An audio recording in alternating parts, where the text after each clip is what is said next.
Ce n'est pas mauvais lorsque tu en as l'argent et que tu as ton anniversaire, tu veux te gâter, tu veux te réjouir avec tes proches. Ce n'est pas mauvais. Mais quand tu n'as pas d'argent et que tu veux aller t'endetter pour te réjouir, là tu es stupide.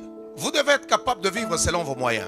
Lorsque tu as l'argent, tu veux organiser une fête même d'anniversaire, organise. Mais quand tu n'as pas d'argent, tu veux organiser une fête d'anniversaire, mais ça devient compliqué. Tu commences à faire part et maintenant nous déranger pour que nous, on cotise pour ton anniversaire. Non, fais-le toi-même.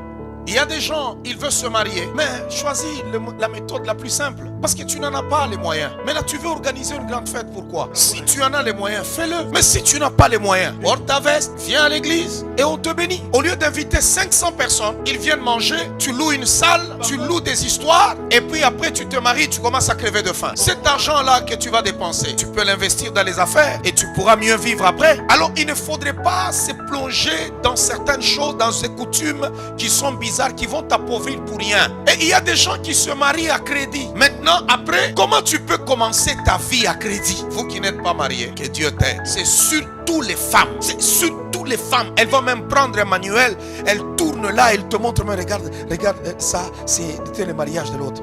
Regarde, ça, c'était comme ça. Ah, au moins, j'aime qu'on fasse ceci. Il y a certaines folies, il ne faut pas entrer dedans si tu n'as pas d'argent. Vous n'avez même pas la garantie pour payer votre maison, mais tu cherches une robe qui va te coûter 5000 $.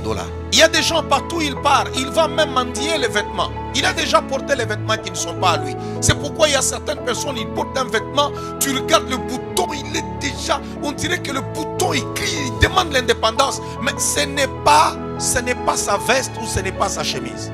Et il y en a d'autres, il a déjà porté une veste.